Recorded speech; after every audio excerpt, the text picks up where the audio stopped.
Design Center. We want to be your jeweler for life.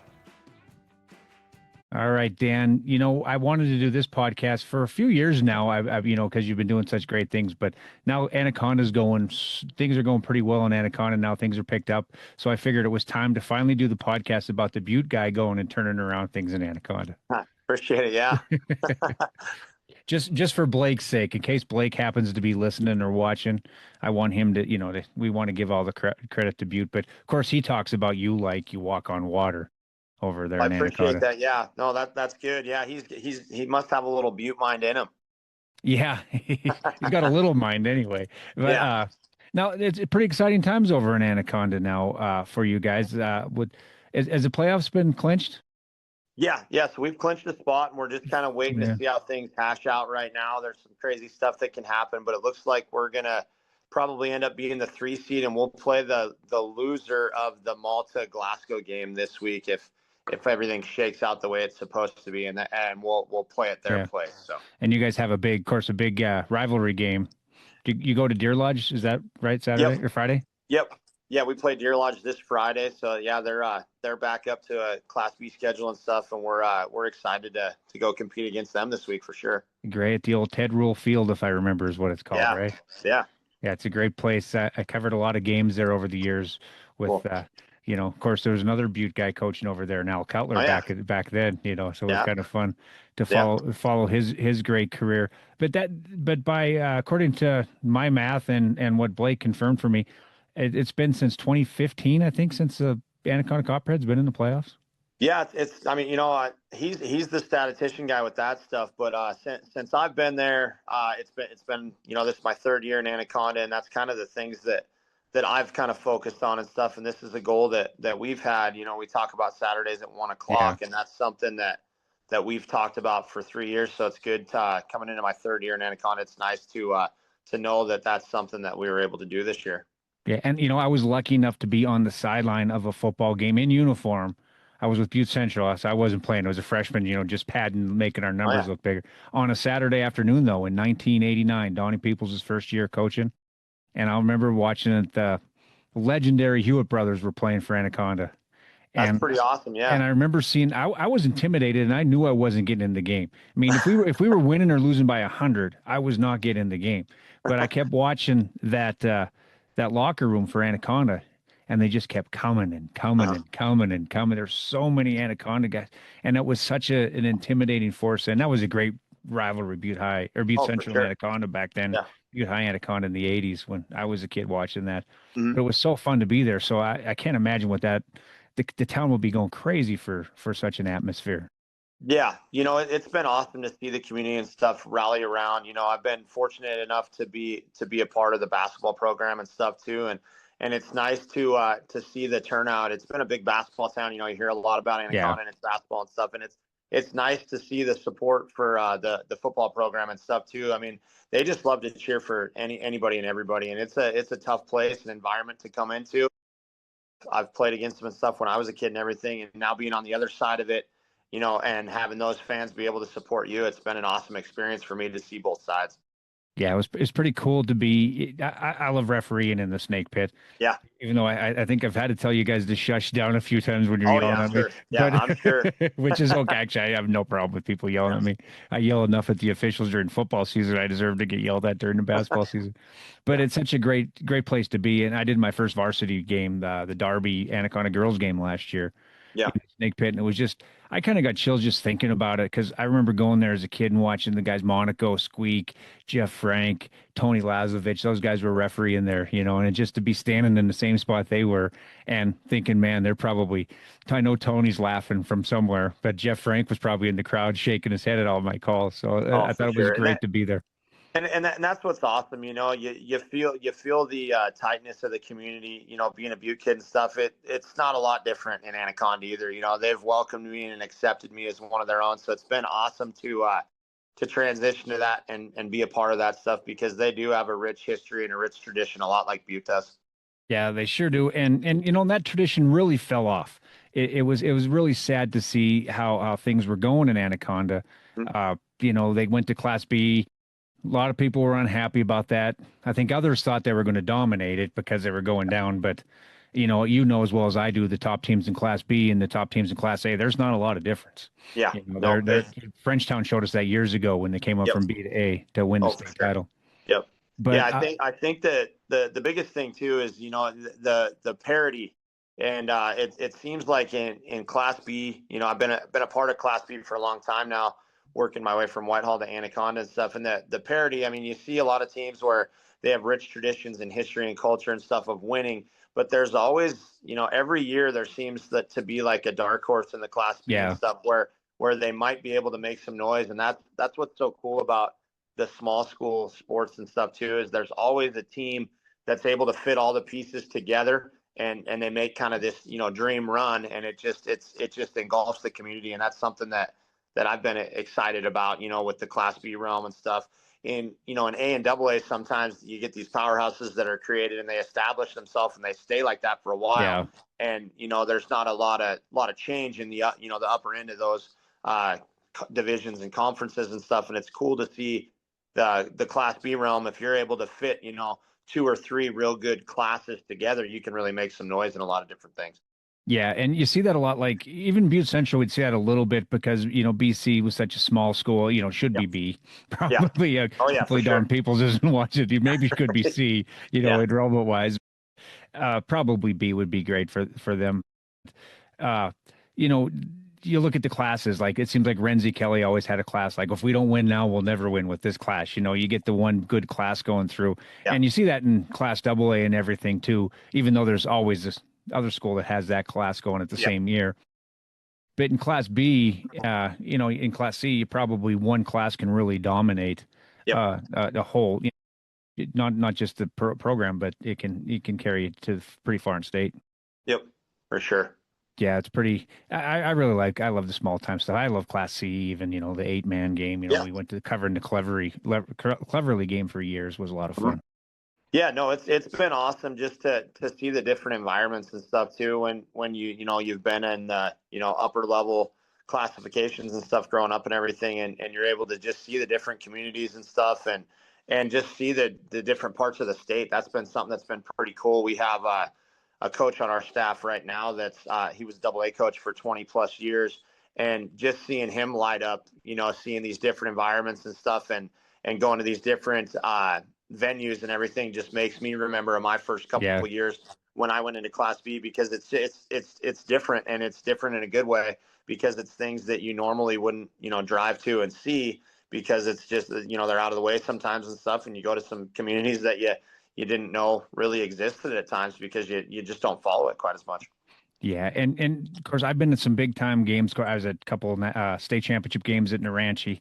I was of course we were Cat Grizz games over the years, but some of the biggest games I've been at were small time high school football, like Twin Sheridan or Class C playoff games when they got the rope going around the field holding the crowd back, and I'd be going up and down keeping stats, covering for the newspaper, and I'd have to take a knee between every play because people were standing right behind me, and they would not let me stand there in front of them. I had to take a knee, so it was pretty awesome to be in that environment, even though there's not as many people.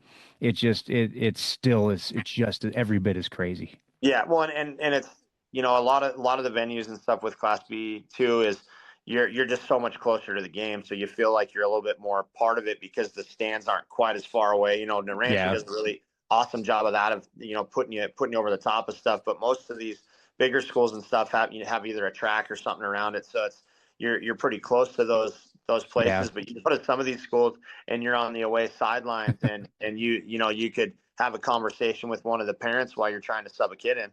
Yeah, and imagine that could probably get uncomfortable from time to time. I know, as a parent now, I try not to be that parent, but sometimes you get mad at stuff, and you almost I find myself drifting towards being that parent sometimes, and then I get my wife usually pulls me back.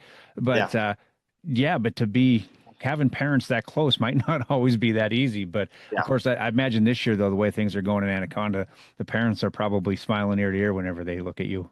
Yeah, we've had an awesome support system. I don't have enough, I can't say enough good things about the support and stuff that we have just from our community, our administration, and then just the parents and everybody else that's involved with the program and everything right now. It's just we've had great turnouts, and the support's been awesome. And I love the way that the culture is changing in Anaconda right now. Yeah. I think that there's a little bit more of a spark, and I feel like fall sports do that for you, and they can transfer over throughout the different seasons going into winter and spring. If you can start it off right in the fall, it transfers over to these other sports and everything too. And I think that, we've given the community and stuff something to get excited about and something to look forward to each week. So that's been something that I've been super proud of as the coach of the program. Yeah, and that's what you talked about. I was reading a story that Gavin wrote in the Montana Standard when you took the job, and honestly, I thought you were crazy because you had something so good going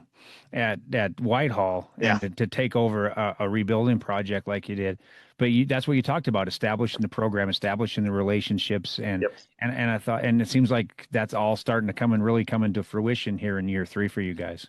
Yeah, that's something that we've really preached, and it hasn't been easy, and that's the thing when you're trying to change a full on, culture turnaround, the expectation, we talk about the expectation, the standard, and the norm, and it comes with, button heads a little bit sometimes because Yeah. you're putting them in uncomfortable situations often because you're challenging their mental toughness and who they are as people at times, because we really have to make the people the better person first, and then that helps build the product, through the community service and the involvement and stuff that we do, and then the pride that we have in in our school, and then our community and our families. And that's something that it took a long time to build, and we talked about being better people first. I know, as a visiting coach, when I'd come in to play Anaconda and stuff, you kind of talk and say, we just got to get out of here healthy, and hopefully we don't get a cheap shot here or two.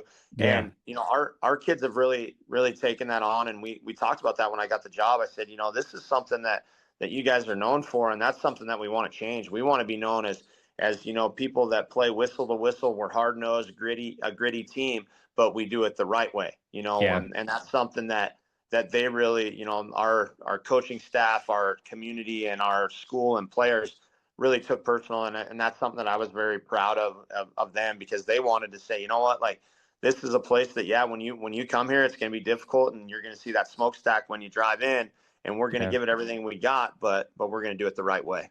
That's awesome. And you speak about doing it the right way. You have a quarterback who I could not be a bigger fan of than Travis Dye. And when it's kind of a story I'm not really proud of. The first words I said to him were this summer, we were not very kind, because there was a baseball game. I thought maybe they were throwing at my son. Got hit 3 times, 2 times in a row when he played Anaconda. And then there was kind of some Anaconda kids standing, kind of intimidating, just like the old days. In a lot of ways, I'm like, this is great. But part of me is, that's my son in there, and they're kind of intimidating. And then my son came out, and Travis said something to me, and I told him, knock your shit off. And then I had words with their coach. They come to Butte, like, that's Saturday night. They come to Butte on Tuesday, and I'm worried sick. There's going to be a big fight, going on. And the reason there wasn't a fight is because Travis deflated it. He came to Butte. He walked over to my son, shook his hand, apologized for the words that were said. So I went between games. I went and talked to Travis, apologized to him, and we exchanged a few words. And I just looked at that kid, and I'm like, what a great person he is, that he was more of the adult than me, the 51-year-old dad there, And I thought I was just so blown away by that kid for that time. And I said, at that moment, I said, wherever he goes, hopefully it's Montana Tech, but I know that's not his last offer that he's going to get, because he's a stud. But I was just so blown away by that. I know Grady, my son, was probably a little nervous if there was a fight, because Travis is a mountain of a man. I would be afraid if there was a fight, I know that. But but I thought that was really cool that he handled that as such an adult. And I told Blake about that, and Blake said, "Hey, talk to Dan Lacey." He goes, "Dan Lacey has really left an impression on that young man and put him on the straight path." And I just think it's great. I'm so, when I see news of him, I'm just so tickled to see things are going well for him. Yeah, I appreciate that. He's been one, where me and him have butted heads about stuff, about doing things the right way, and putting your teammates in front of yourself at times. And that's not always easy to do when a lot relies on you, and that's the thing. And we talk about celebrating success just as much, as a program as we do individual stats, because you cannot have individual statistics without a team, helping you get those. And that's something that he's did a great job of being able to establish that consistency and really picking up in the leadership area. He was the kid that, we saw the athleticism and everything in him. And he was a person that we're like, if we can mold him into the quarterback that we think we can, he can be super dynamic. But, there were times where he's like, I don't want to be a quarterback. Like it's growing pains because he'd never played the position and stuff before. And it's a tough position. Yeah. And what we do, as a system offensively, it takes time, and we knew that going in, that it was going to be tough to develop because, we're starting from scratch, when things are new, you got to really get that buy-in. And it was hard for him at first to buy into that. Cause I talked to these kids, before senior night, and I told them one of the quotes. We do quotes every week. And I said, I put a quote of myself up there, and I said, thank you guys for taking a chance on me, because it's tough to go through coaches and you establish relationships and stuff with other coaches that you have. And some people don't want that coach to go, and some people do want a change in scenery and everything. And then there's all the opinions of everybody else that's in your corner trying to support you. So it's tough. And I really told them, thanks for taking a chance on me. And they did. They bought in, and it could have, we went 1-7 the first 2 years. And I said, I just want you guys to give me one off season where you guys fully commit as a whole group and just see what can happen. And this last summer we did that, not only as a high school program, but we had middle schoolers.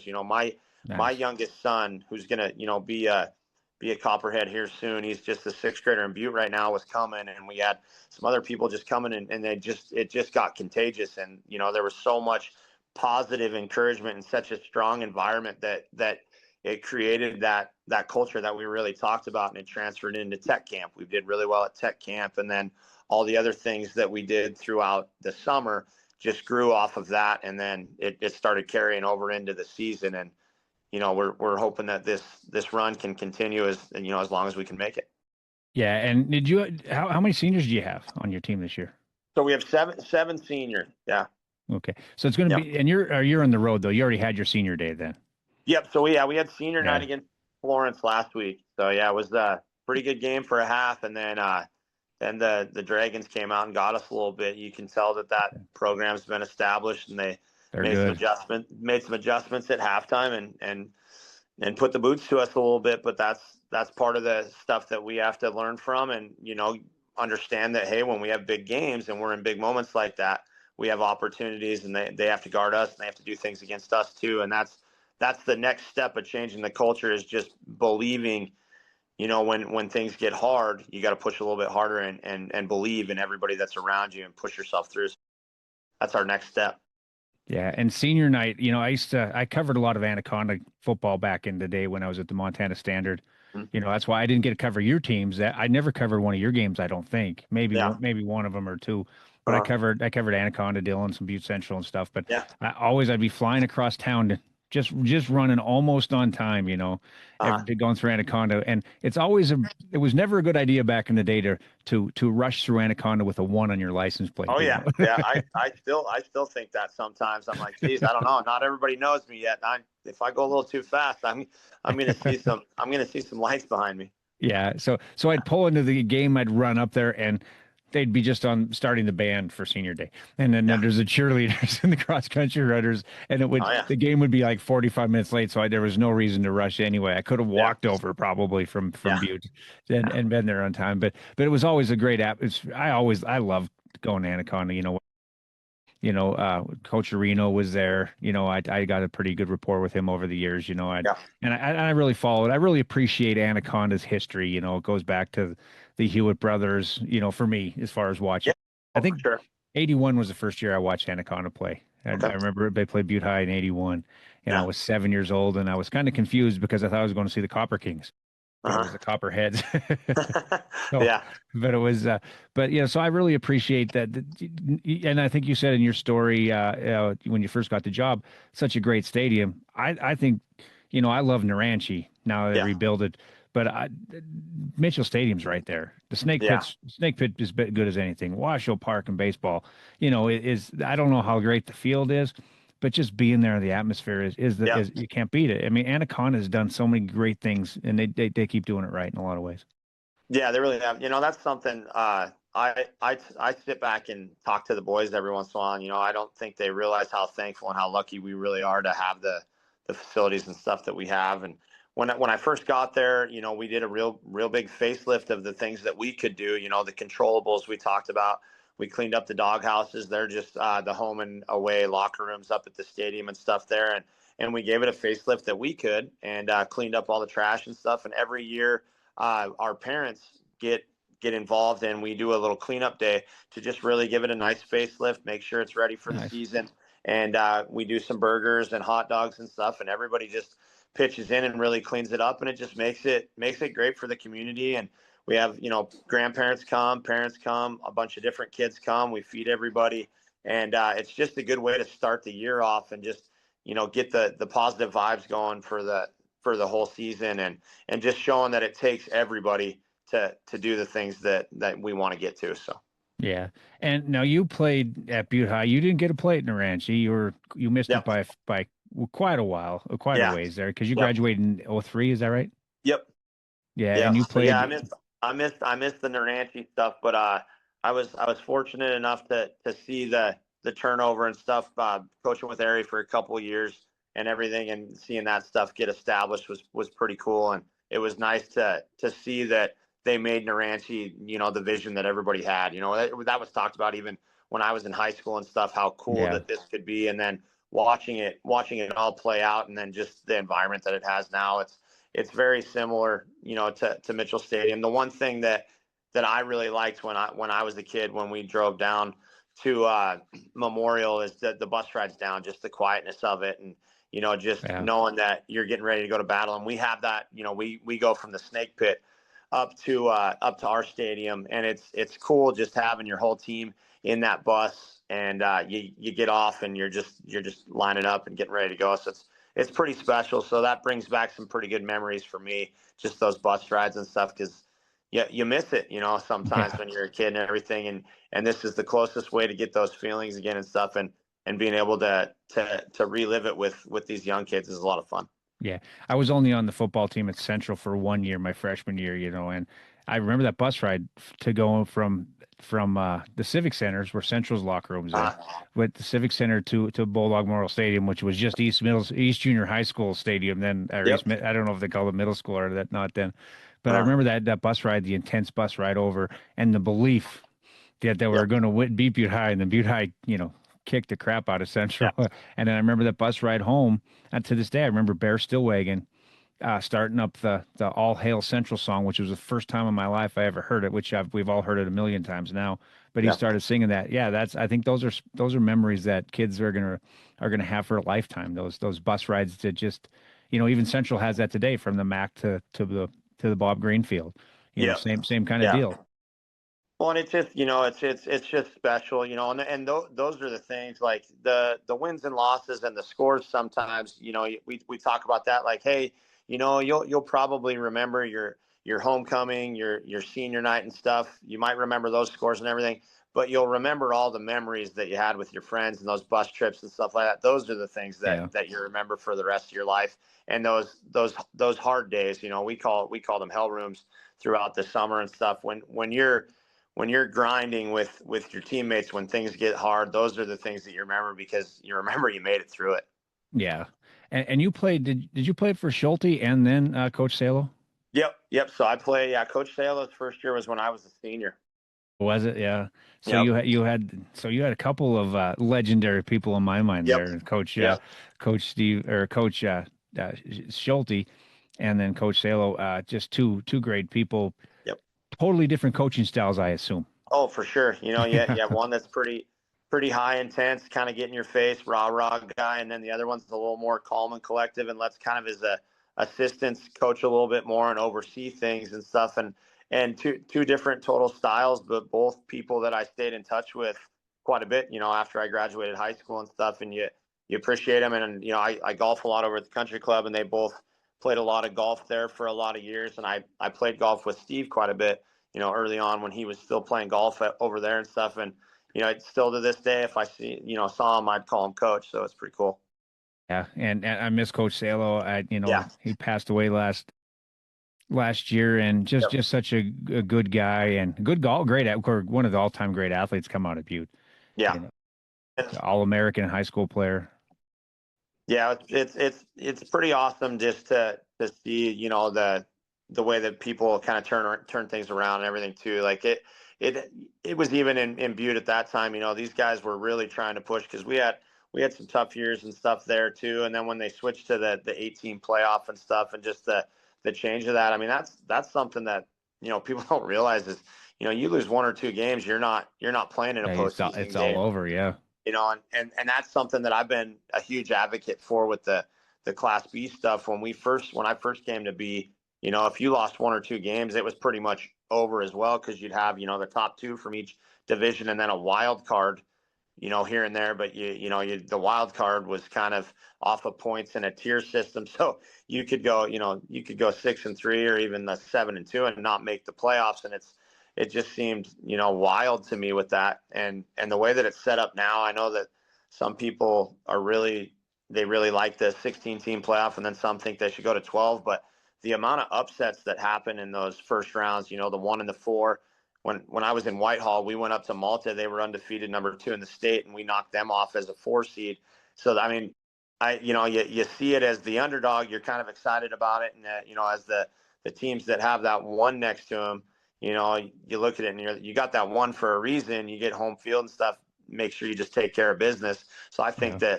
that the playoff system, the way it's set up right now, is awesome, because it gives people an opportunity. And then if there are some divisions that are a little weaker, from year to year, it gives those other conferences that are pretty tough a chance to still go compete.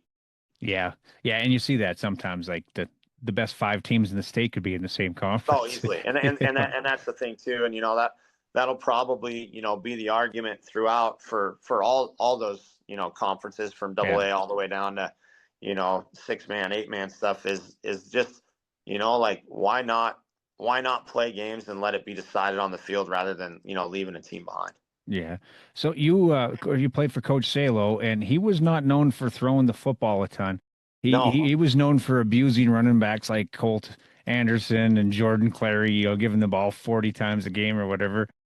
But you were still an all-conference receiver your senior year. That's pretty big accolade. Yeah, had some pretty good stats and stuff. Like we didn't throw the ball a ton that year, but I made it into the record books and stuff that year, so that was pretty cool, and I was pretty proud of the things that we did. But yeah, that it was a ground and pound quite a bit, and we found a way to get some plays downfield. So yeah, that was fun. Yeah. You had as I mentioned, Colt Anderson was on that team. He was a junior then, right? Yep. Because he graduated in '04. Yep. So you had to go against him at practice a lot then? Yep. Was he Yep. So playing safety? we He had a pop lot you of if you good? Did he give you some pretty good pops sometimes? Yeah, we had quite a few battles. Yeah. It was fun. We had a lot of talented players on those teams. A lot of people went on to do some pretty awesome things and everything. And our running back was Justin Schwarzenberger that year. He's one of my good Yeah. friends, and it was fun to just go out and compete and do some things and just have fun with it. So yeah, it was cool. Who was the quarterback that year? Ryan Richardson. Okay, yeah, Ryan. Yeah, he's a big, strong kid. Yeah, Could probably throw the ball pretty well. yeah, I don't think I covered a game. yeah. I'm not sure if I ever covered a game under Schulte. Okay. Yeah, because I always had Pat Ryan, Carl Hennel always covered the Yep. Butte High Yep. games. They did quite a bit of that stuff. I remember them well. And that's how I talked Pat Ryan into coming back and working. He left for a while, and I talked him into coming back. And I said, well, I'll let you cover Butte High, even though it would have been my seniority time to step in there. So I let him cover Butte High. Cool. And, that was my sacrifice for to get PR in the newsroom. Sure. And that's why, like, I watched Colt play, and I didn't realize Colt was as good as he was, because the senior year they go 0-9, Yep. Canadians backed out. And then his dad came in and was telling us he was going to sign or going to go walk on with the Grizz. And I said, why in the heck don't you just have him go to Tech and play with Cole Salo, and the two of them can be star safeties for the Diggers for the next 4 years. and do some great things. So that right there is why I'm not an AD or a GM or a coach at all, because I thought Colt Anderson should go to Tech where he could play instead of sitting on the bench for 4 years Yeah. with the Grizz. Yeah. Well, and that's the thing. It's awesome. It's awesome to see those types of stories. And the thing that was cool is Missoula had a lot of those in that realm. There was a lot of kids that walked on and had to prove Yeah. themselves and ended up earning some scholarships and, made their way all the way to the NFL, like Colt and Mariani and even Reynolds and stuff. I mean, they were all that same kind of era and just that lunch pail mindset. And that's kind of what we're trying to get back, in Anaconda as well, as just that, when you outwork people, like the results happen with themselves. And when you have that type of mindset, you can do anything. And you're the one that can control that stuff, is your attitude and your effort. Yeah. And there was probably a time like in Butte and Anaconda when I don't know if it was easier to coach or not, but the kids were tougher because they were minors kids. They were, and they're not minors as kids or Smelterman's kids anymore in Butte and Anaconda. So they're just kids. They're just kids like everybody else. They play a lot of video games. They're on Fortnite and on a lot of other things that I don't know if we'll ever completely understand. But so it might be tougher. I mean, I think looking back in the day, it was probably easy to coach the Copperheads in 1981. I mean, as far as being the toughest team on the field. Yeah, and I think a lot of that comes too is just all of the different things that are out there now. I mean, you have whether it's the electronic stuff or just the specialization of trying to do individual things, and then the amount of people that are trying to get out there and try to get you on this travel team or that travel team, stuff like that. And I think that that's something that I like about Class B as well, is like you need everybody to play everything to be successful. And it's tough to really specialize in those things. And it's fun to watch our kids transition from each sport and just see, the attributes that football helps transition to basketball and wrestling, and then watch that transition back to football or cross country, and then carry over into the spring, whether it's golf or track. It's just fun to see that, because I'm a big believer in the more that you're able to compete, the better you are going to be at competing. So we try to make our kids compete as much as possible, because it just helps breed success when you're constantly competing. Yeah, and Colt will say that too, because Colt was a four-sport star when he was at Butte High. He played baseball in the summertime, on top of track and basketball and football. And here's what he said. I think playing for Coach Thatcher was one of the best things that happened for him, for leading him on his trajectory going on too. Yeah. And you got to play for Coach Thatcher too. So talk about another legend that you got to play against, or play with. I mean, you probably got your butt chewed out a few times from JT. Yeah, I mean, and that was probably the person that made me realize what tough love was the most. Is he'd sit there and he'd coach you so hard, and then practice would get over and he'd be your best friend. Yeah. That's just like what the expectation was. And I think that's something that's so much different now. Is like, I remember when I went in, like, if I had to go have a conversation with one of my coaches, I was a little nervous to go in and talk to my coach. Yeah. And now, the way that you have to establish and create relationships with these kids to really, get the most out of all of them. Like it's a lot easier. It's more of an open door policy of communication and stuff. And these kids really trust you and believe in you. And it's not quite as, I feel like myself as a coach, like my kids are excited to come in and talk to me and stuff. And they're not like hiding by the door, like scared to come in. And, and that's something that I think's really changed over the years and stuff. But I think that that's good as well, because you're starting to learn more about kids and who they are just outside, not just, whether it's in the classroom or on the field, but it's as people as well. And I think that takes the coaching and the learning just to a whole new level when they realize that, whoa, these guys are people too, and they do everyday things and they have lives that, they care about us. And I think that that's something that I take a lot of pride in as a coach, is I care about these kids more than just players and students. Yeah. And, I when I see you coach, and, I've talked to you about your style, we had talked a lot when I was making fun of you for drinking White Claws. I never even knew what they were at the barbecue for the Shrine game we had up at the Mountain Conyard. That was, well, that was 5-6 years ago, probably now, wasn't it? It was a few years ago. I don't like the taste of beer, so that's all I can drink. But when I think of the coaches you played for, I wouldn't say, man, you remind me of him. You remind me of him. I think the best thing I can say for you is you are your own guy. It seems like you are very unique as a coach, and you have your own philosophies and stuff like that. And I think I'd imagine though you're probably greatly influenced by Coach Schulte, Coach Thatcher, Coach Salo, probably even Arie Grey a little bit because you Yeah. coached with him.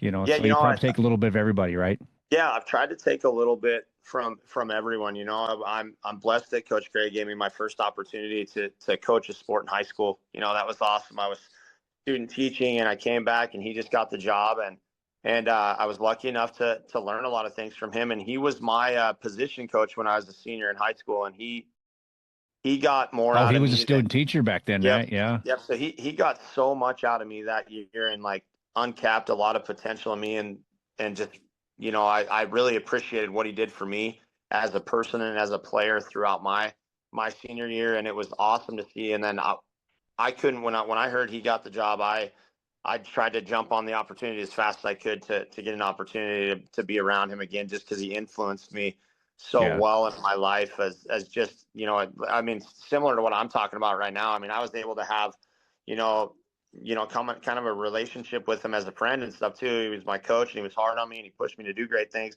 But he really showed me that like he cared about me as a person too, and that really changed who I was and how I went about coaching. And then Mr. Arnson was one of my favorite teachers in high school growing up, and I never got the opportunity for him to coach me, but he really, really changed my outlook on a lot of things and stuff too. And he just made me really start to think outside of the box about certain things. And I was super thankful for him in my the way he brought me up, just as a person that influenced my life too, because he made me think about things that I normally wouldn't think about, and it's helped kind of shape me and mold me into kind of like what you talked about who I am as a coach and a player. And then the last one that I probably would really talk about that helped me become a head coach was John Stenson. He was Oh, Johnny, huh? yep, he was the coach in Whitehall when I took the job over there as a teacher, and I was able to coach with him. And he had a different style. These kids really, really loved him. And Yeah. I was sitting there, and I'm like, I really like where he's at. And he was honest. He goes, I took this job, and I was kind of nervous about it and stuff. And I coached with him one year, and he's like, I want you to be the next head coach of this. He's like, I think that you are an up and coming person that really cares about this game. And I think that you will take this program to the next level. And he resigned and put in a letter of recommendation for me to be the head coach. And that changed my life, and I can't thank him enough for what he did for me when I was there and stuff too. And we became really, really good friends. And that was pretty awesome and pretty special of him, because it Yeah. it is tough. He really did like to be the head coach of that football team, but he thought that was the right thing to do. And I can't thank him enough. Looking back now, I've been a head coach for 14, 15 years now. That's awesome. And when you said Mr. Arnson, we talking Jeff or? Yep, Jeff. Yeah, yeah, Yep, yeah. He one was of my such favorite guys. just such an awesome guy. And I mean, talk about another different style and a really good athlete. Like he just, he was a no nonsense guy, and he just had a different type of perspective. And he was just like, hey, what you see is what you get. And I Yeah. really appreciated him. And he was one that he made me want to get into coaching and teaching. Yeah. And the one thing I loved about Coach Arnson, I got to cover his teams a lot. I covered him almost as I wrote the story when he got hired. I Yeah. wrote the story when he resigned. I wrote all the stories in between. Yeah. And every win was because of what the players did. Yep. And every loss was because of what he did wrong. And Yeah. I always, and I know that wasn't true, even though I know, but I've seen other coaches like that. Other coaches will, they finally listen to me when they won, or they won't listen to me when they lost. Yeah. And I always appreciated that with Jeff so much, because he always made it about the girls when they won, and he tried to deflect it. Coach Green was, I mean, spit an image of that. Coach, same thing. But the coach, those kind of coaches are guys I just love. Yeah.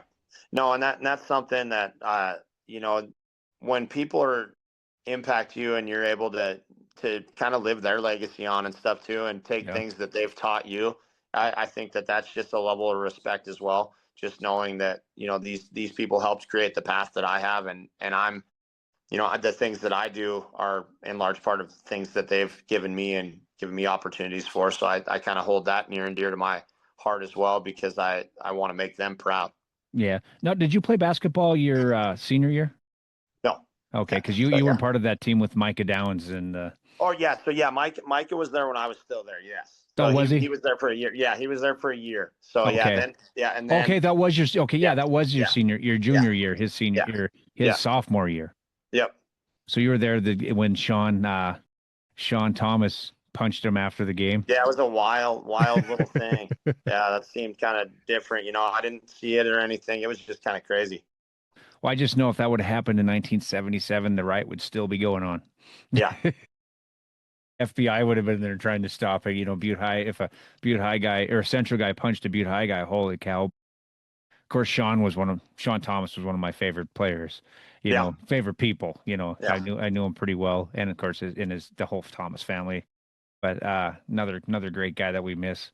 But yeah, that was a crazy year because Micah was probably the most talented basketball player I've ever seen at Butte High, and it's not even close. So, Well, and then yeah, and you sit there and you look at the skill set that he had, and then he came in, and I stayed friends with him for a little bit after he had left and yeah, everything too, and it's tough too, because you like to see all the talent and the potential that he had, but when you lack some discipline and just almost like a stable home life at times, yeah, it shows, and that was hard for him, because I felt bad for him, because he was never able to have a place be called home. It seemed yeah. like he'd 4 high play. schools in 4 Yeah, years.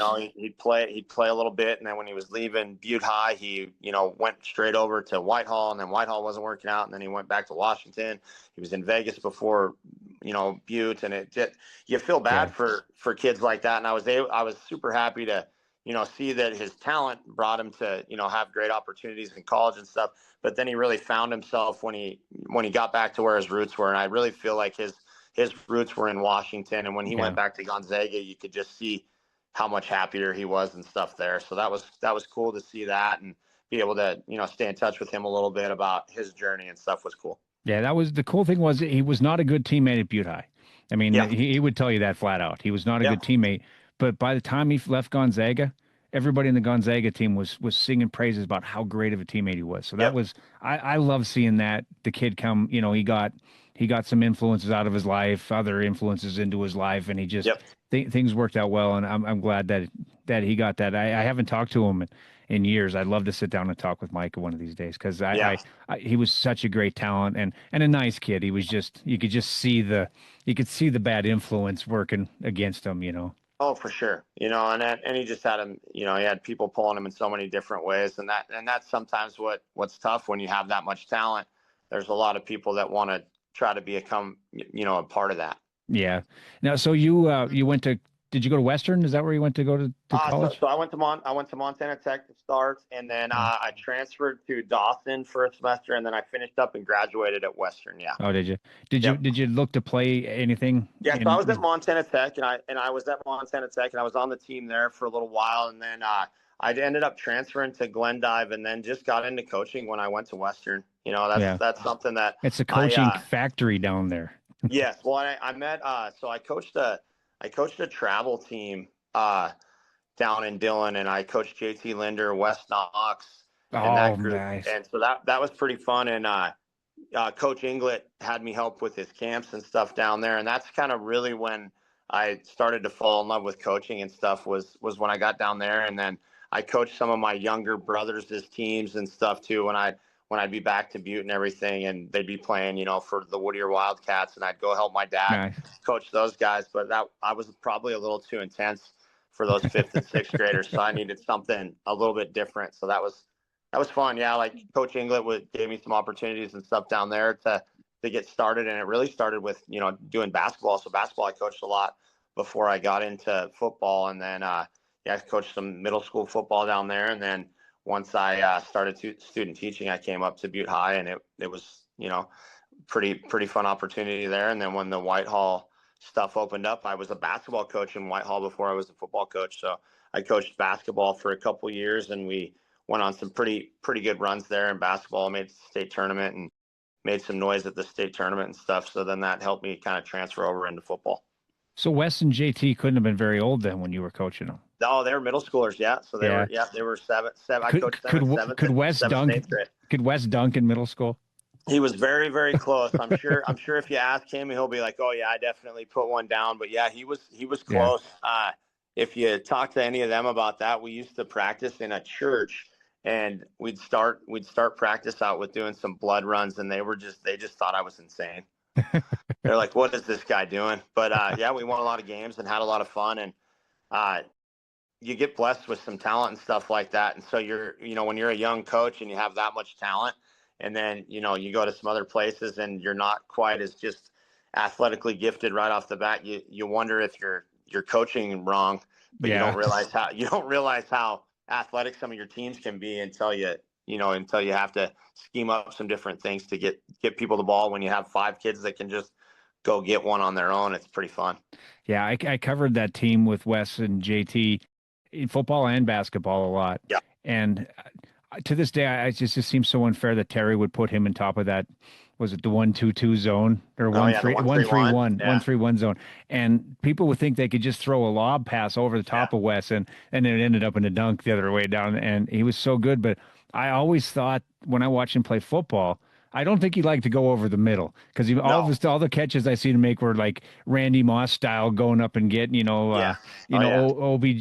kind of catches in the sideline. I thought, man, he could do that for the Grizzlies, but he had no desire to play football. He just was a basketball guy by then.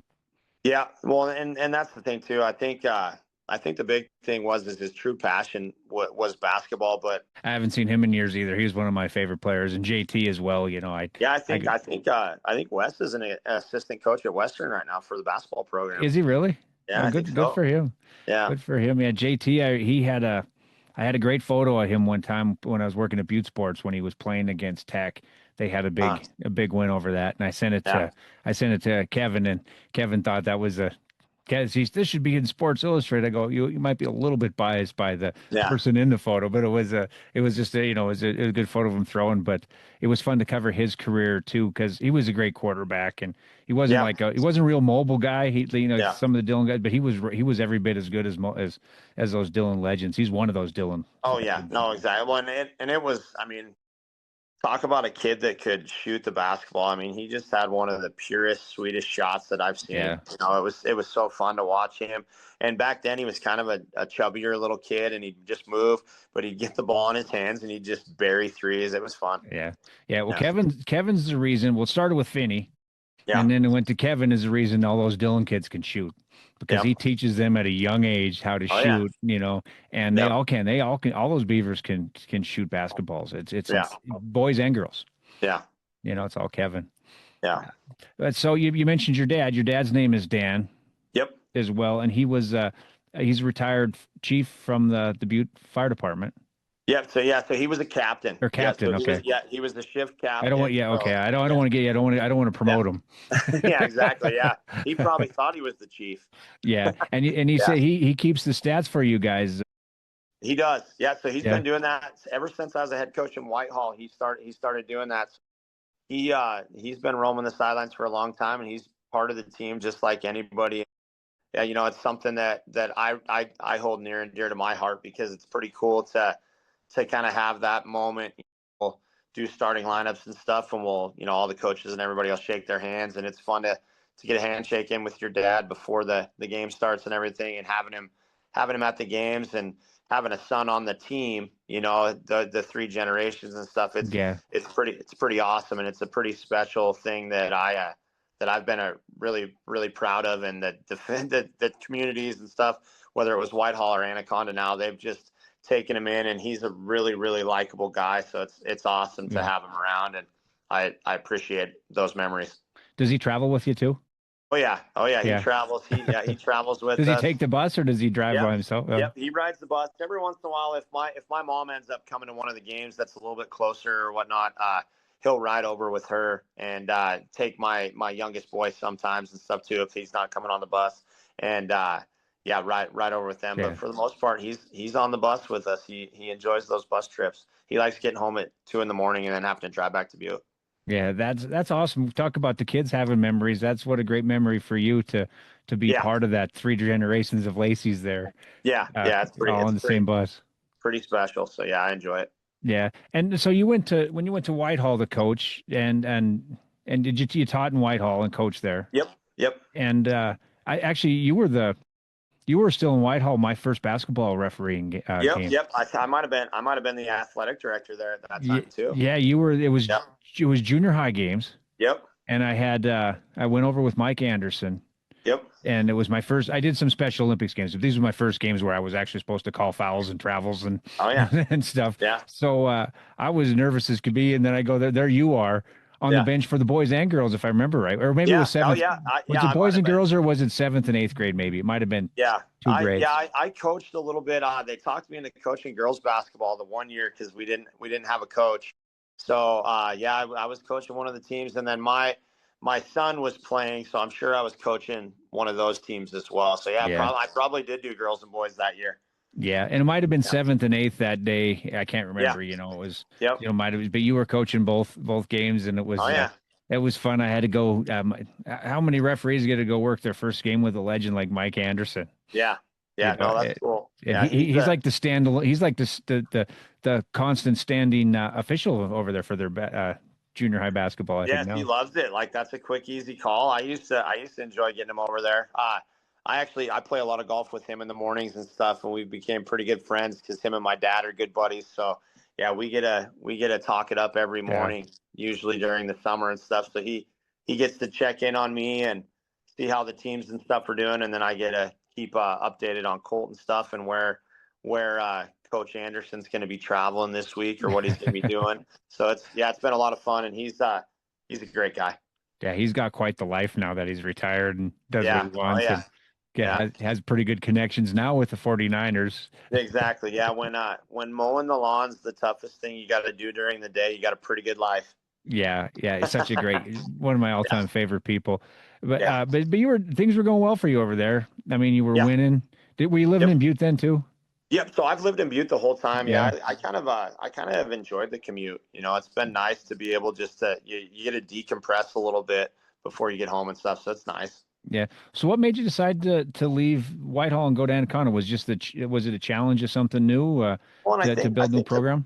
the biggest thing is anytime you're there, you're at a place for a long amount of time, there's going to be people that are really excited about what you have, and then there's some people that aren't as excited, Yeah. and Yeah. that you don't have the same visions. And I got to the point where I felt like they might have needed a change of scenery, and I might have needed a change of scenery. And I was kind of contemplating. I got offered a job to come back to Butte and teach in Butte and stuff. So I was kind of looking at that, and I said, is this the time that I want to come back to Butte and stuff? Have I done what I've needed to do in other places? Because I just felt like, you know, other places needed me more, and that's something that's why I stayed in Whitehall as long as I did. I Yeah. thought that it'd just be a couple years. Once the teaching job in Butte opens up, I'm going to be in Butte, and then it became like, oh, this is a little family and stuff, and I really had a great time in Whitehall, and I coached a ton of. I mean, I coached football, basketball, track. I was the AD. I pretty much lived there, and it just became the time where I was like, I think that I need a change of scenery, and it was getting to the point where if I was going to make a move, my son was going to be a freshman pretty soon. He was an eighth grader when I took the job in Anaconda, and I was like, you know what, I got to figure out if I'm going to stay, I'm going to stay, and if I'm going to go, I got to go because I don't want to have to move him around once he's a high school kid. Yeah. I don't think that's fair for him and stuff for his growing up and everything. It's tough to move around and do those types of things to your kids. So I had tough decisions that I really had to make because I have a lot of really good friends there and a lot of respect for the community and the school and stuff there. So it was a tough decision to make, and I actually was deciding between Anaconda and Townsend. They both had offered me jobs, and I was kind of looking at what would fit best for my situation and my family and stuff, and being able to not have to move. The Townsend one Yeah. would have just been too far to commute to do all the coaching and stuff that I wanted to do, and this Anaconda one kind of fit in. And then John Sullivan was my superintendent for Whitehall for a long time, and then he was the superintendent in Anaconda at that time, and that was kind of my deciding factor, is the relationship that I had with him. And I, he really, wanted a vision, and he kind of knew that his vision and my vision were very similar in Whitehall and stuff. And I knew the type of person I was going to get in Anaconda and stuff. And that made the decision pretty easy for me. Sully was one of my childhood heroes. I worshiped the Butte High and Butte Central basketball players, football players back then. And Sully was so good. So my first high school game officiating was a tip-off tournament in Anaconda, and it was it was JV girls. Yeah. And I'm doing the game, and I hear some guy just yelling at me, and I'm like, what the heck? I look over, and it's Sully there laughing. So I got getting heckled by one of my childhood heroes. But talk about what a great guy Sully is. He's one of my all-time favorite people too. Yeah. We became really good friends, and we really changed the culture in Whitehall too. I mean, it was very similar. Like, there was certain things that needed to change, and the community and the kids really bought into that vision. And he was a big part of that culture change in Whitehall and stuff too. And they've kind of taken it and run with it. They have some good things going on and stuff over there. And I loved my years over there, but I'm very blessed and happy with where I'm at right now. And I think I look a little bit better in blue. And you got to coach Max Fight over in Whitehall. Yeah. Can you beat him in golf though? No, not even close. No, that's not even close. Yeah, he is probably one of the best all-around athletes that I've ever been around. I mean, anything he does, he's really, really good at. Really, really good at. And that was, that was something too, kind of like what we talked about with like Wes. Max was one of those kids that, he could have probably went to college for golf, basketball, track, football. And, it was pretty awesome to be able to coach him in as many things as I had the opportunity to coach him in. And, once he starts something, he becomes really, really good at it. Yeah. And you talk about all the jobs you did. You're coaching football, basketball, track, and you're the AD. That's a lot of work, because I watch what Chad Peterson does. Yeah. And Chad Peterson is as good as AD as you'll ever come across. He's organized. He does all this stuff. Yeah. But he doesn't have to coach. I couldn't imagine trying to do that. And I know Dakota coaches basketball, and he's the AD over there in Anaconda, and he does a great job. But I'd imagine there's probably months go by without him getting a wink of sleep. And that's probably was your life in Whitehall. Yep. Yeah. And that's, that's the thing. You become accustomed to, the routine. And I think that was the biggest thing for me is, the setup, the takedown, the early morning weight room stuff with the teams. And then, you almost felt bad if you weren't at games, when you're doing all that stuff all the time. So it's like, Sully was really good about it, because we'd have different admin that are on site for each game and stuff. And he's like, Dan, you've been to X amount of games in a row, just go home. And I'm just like, well, and the thing that you don't realize too is when you're in these communities and stuff, these kids really care if you're at their games, and that was something that I really appreciated and stuff. And we do that in Anaconda, and we did it in Whitehall when I was there and stuff too. Like, our football kids, have to go to the home volleyball games, and then we help clean up the event afterwards and stuff. We put all the chairs away and everything, because we want them to reciprocate that to us as well. And I think that that's just a level of respect, and it just shows the community involvement and the pride in the school when everybody's there to cheer on each other, and it just breeds success. You have so much division sometimes, and that's the hardest thing, is trying to get everybody on the same page. And you're always going to have people that want to see you fail. And if we can try to change just a few people, every week or, every month, a few just kind of turn over to the side that we're trying to establish, it helps out. And then when people love seeing all the success and celebrating all the success, that's when the shifts happen. And that's kind of what we've been doing these last couple of years with everybody getting on board. Yeah, and you seem to do a pretty good job focusing on the positive. Arie Grey does that as well, and that's not always easy. I always tell people a couple stories. Is one, I was picking my kids up at school. Butte High had yet to play their first game as defending champs in 2013, and I had a dad tell me, how Arie Grey doesn't know what the hell he's doing and he should be fired. And then another time I'm covering, I think it was the third straight Drummond state title. And the 35-point rule is in effect. The clock's running in the second half. And I'm listening to these two dads behind me talk about how Jim Oberweiser doesn't know what the hell he's doing. And to Yeah. me, I mean, Terry Thomas, Jim Oberweiser, you could put those two on Mount Rushmore of coaches in Montana. Yeah. You Oh, know, yeah. and I just have so much respect for both of those guys. And even Terry Thomas had to deal with that. People were running him out. People wanted Yeah. people wanted to fire Finney down in Dillon. Yeah. You know, so there's always going to be somebody, even when you win a state title, Yep. there's always going to be some people out there that want to see you fired. And it's a tough Yep. life to be that. But you seem like you do a really good job of focusing on the positive and kind of drowning that crap out.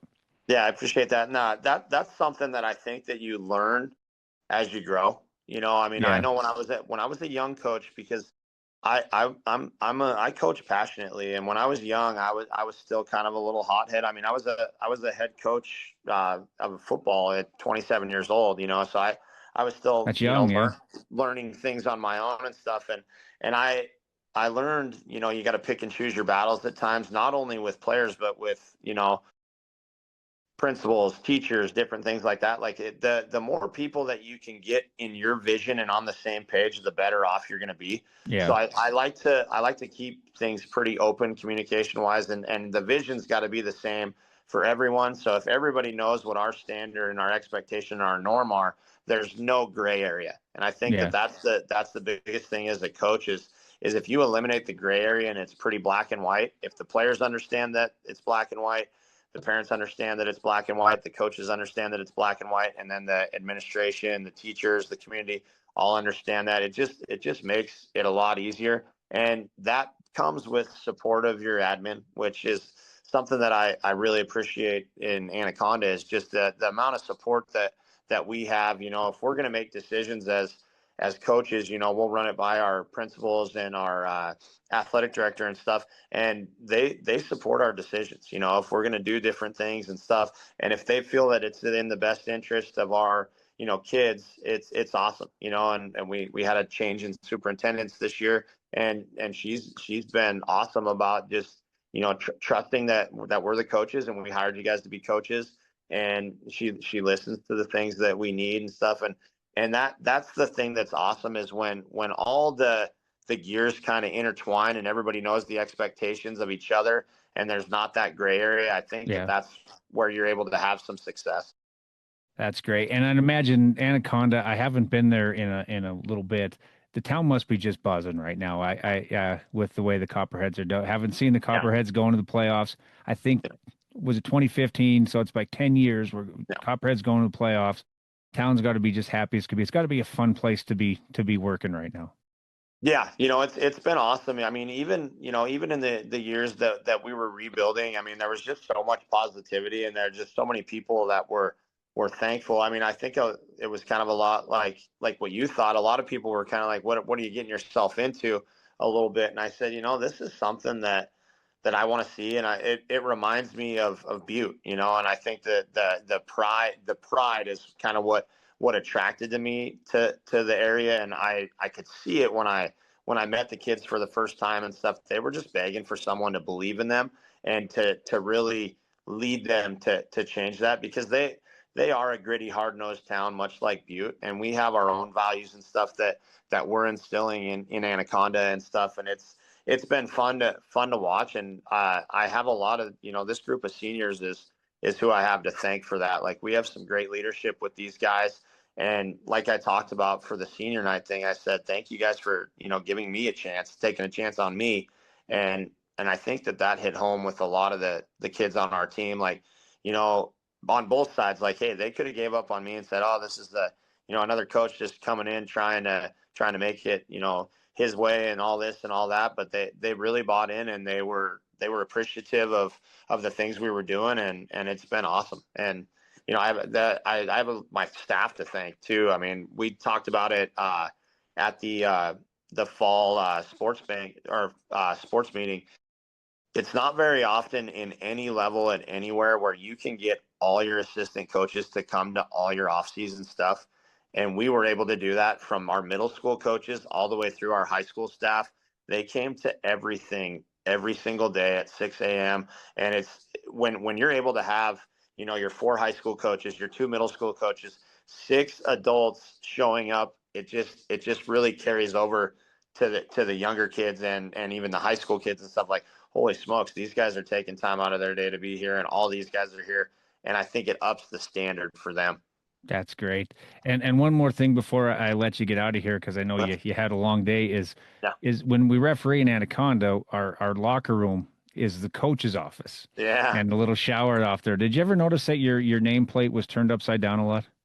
I did not notice that. I saw it just the other day, so I'll have to check that a little bit more now. So I think well, I don't know anything. I don't know anything about it, but okay. Yeah. I just noticed it was upside down a lot when I was in that room. Yeah, that makes a lot of sense now. Well, Coach, congratulations on a great run. I know, of course, you probably don't want to hear that. It's just beginning. Hopefully, we'll see the Copperheads playing well into right about that weekend of the Cat Grizz game. Would be kind of cool. Yeah, that'd be super awesome. Keep on winning, and it's great to see that things are going so well for you over there. I'm just tickled for you. I've known you for a long time. Yeah. And I knew you'd do well there, even though I thought you were crazy for going there. Wow, I mean, how great this is! Things are just so awesome for Anaconda, and I'm really happy for my buddy Travis. I'm really happy for you, and I'm happy for the whole town of Anaconda. Count me on board as being a Copperhead fan for going forward here. Awesome, I appreciate it. Thank you. All right, I'll talk to you soon. Thanks, Coach. All right, see you. Thank you. Yeah.